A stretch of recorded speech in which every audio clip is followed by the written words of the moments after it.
আরও বেশি বেশি রান্নার আপডেট পেতে এক্ষুনি আমার চ্যানেলটা সাবস্ক্রাইব করুন।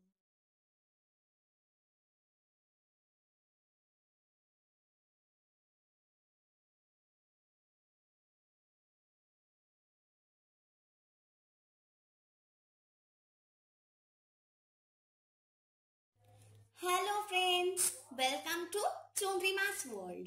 চন্দ্রিমাস ওয়ার্ল্ডে তোমাদের সবাইকে স্বাগত। আজ আমি তোমাদের শেখাবো একটা রসগোল্লার রেসিপি, কিন্তু নর্মাল রসগোল্লা নয়।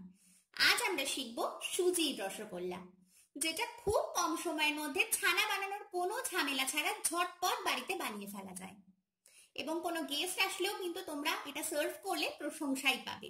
একদম নরম তুলতুলে মুখের মধ্যে গলে যাওয়া এই রসগোল্লা কিভাবে তোমরা বাড়িতে সহজেই বানাতে পারবে, তার জন্য অবশ্যই রেসিপি দেখে নিও।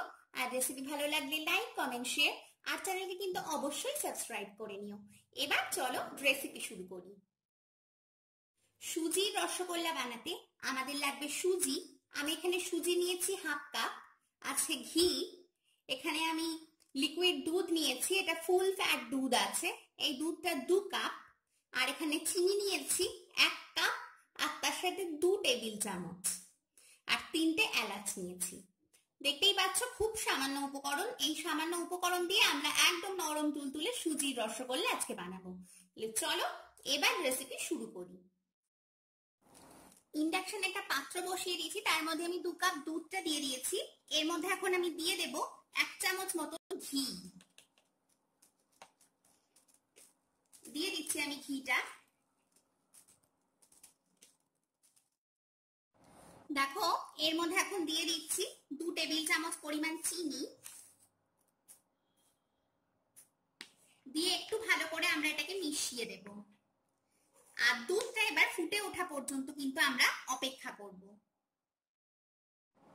দেখো দুধ কিন্তু আমাদের ফুটে উঠতে শুরু করেছে। এই সময় আমি এর মধ্যে দিয়ে দেব সুজি। আমি 1 হাত দিয়ে সুজি দেব, আর 1 হাত দিয়ে কন্টিনিউয়াসলি কিন্তু এটাকে নাড়তে থাকবো, না হলে কিন্তু এটা দলা পেকে যাবে। ধীরে ধীরে দেব, একসাথে সব সুজি কিন্তু দিয়ে দেব না। আবার কিছুটা দিয়ে আবার মিশিয়ে দিচ্ছি, কোনো ডেলা ভাব থাকলে কিন্তু চলবে না। আমি পুরো সুজিটা দিয়ে দিয়েছি।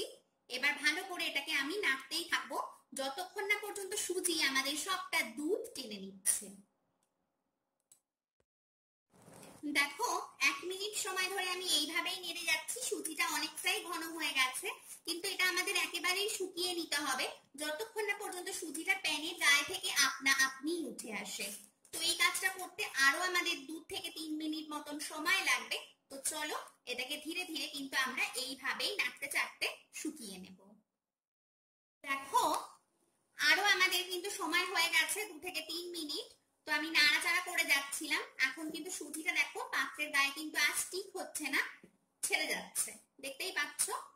তো আমাদের কিন্তু এখানে সুজিটা রেডি রসগোল্লা বানানোর জন্য। তো চলো এবার আমরা সুজিটাকে এই অবস্থাতেই নামিয়ে নেব। সুজিটা অন্য একটা পাত্রে তুলে আমি ঠান্ডা করতে রেখেছি। সেই সময় আমরা চিনির শিরাটা বানিয়ে নেব। তার জন্য আমি দিয়ে দিচ্ছি 2 কাপ পরিমাণ জল, আর এর মধ্যে দেব 1 কাপ চিনি, আর যে 3টে এলাচ নিয়েছিলাম সেই 3টে এলাচ আমি দিয়ে দেব। এলাচগুলোর মাথা কিন্তু আমি ফাটিয়ে দিয়েছি। এবার চিনিটা গলে যাওয়া পর্যন্ত কিন্তু আমরা অপেক্ষা করব। দেখতেই পাচ্ছ চিনি কিন্তু আমাদের গলে গেছে। এবার এটাকে আমরা হাই ফ্লেমে 2 মিনিট পর্যন্ত ফুটিয়ে নেব, এবং তারপর ধীরে আঁচ করে এটাকে আমি এইভাবেই রেখে দেব। তার মধ্যে আমরা রসগোল্লাগুলোকে বানিয়ে নিই। শিরাটা কিন্তু খুব বেশি ভারী হবে না, একেবারেই পাতলা শিরা হবে, যেমন রসগোল্লা শিরা হয়ে থাকে। তো চলো আমরা এখন রসগোল্লাগুলো আগে গড়ে নিই। সুজিটা এখন সামান্য ঠান্ডাও হয়ে গেছে, আমরা হাতে এটাকে সহজেই ধরতে পারবো। তো কিছুটা সুজি হাতে নিয়ে নিচ্ছি, যে পরিমাণে রসগোল্লা বানাতে চাই যতটা বড়। তো প্রথমে হাতে একটু মুঠোর মধ্যে নিয়ে আমরা চেপে চেপে নেব, ঠিক এইভাবে। তারপর এটাকে আমরা হাতে ফেলে গোল করব। হাতে কিন্তু আমি সামান্য ঘি মেখে নিয়েছি।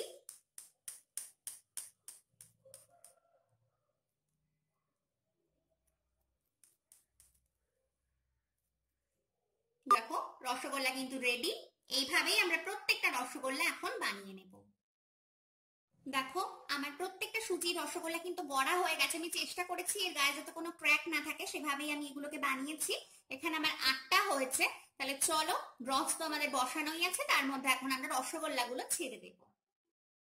এবার রসের মধ্যে একটা একটা করে রসগোল্লা আমি ছেড়ে দিচ্ছি।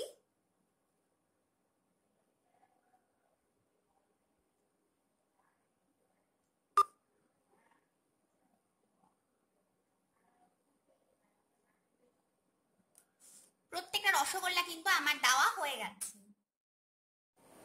এবার আমি একটা ঢাকা চাপা দিয়ে দেব, আর মিডিয়াম ফ্লেমে এটাকে 6 থেকে 7 মিনিট পর্যন্ত কিন্তু সেদ্ধ হতে দেব। তাহলে চলো, 6 থেকে 7 মিনিট পর কিন্তু আমরা ফিরে আসছি। দেখো, 6 মিনিটের মাথায় আমি ঢাকা খুলে নিয়েছি। রসগোল্লাগুলো কিন্তু ফুলে একটু হলেও বড় হয়ে গেছে, আর আমি দেখেছি এটা কিন্তু একদম নরম তুলতুলেও হয়ে গেছে। তো চলো, এগুলোকে এখন আমরা এই অবস্থাতেই নামিয়ে নেব এবং সার্ভ করে দেব। আমি কিন্তু এখানে একদম গরম গরম সুজির রসগোল্লা সার্ভ করে দিয়েছি। একটু ওপর থেকে সাজিয়ে দেওয়ার জন্য আমি ওপর থেকে একটু পেস্তা কুচি ছড়িয়ে দিচ্ছি।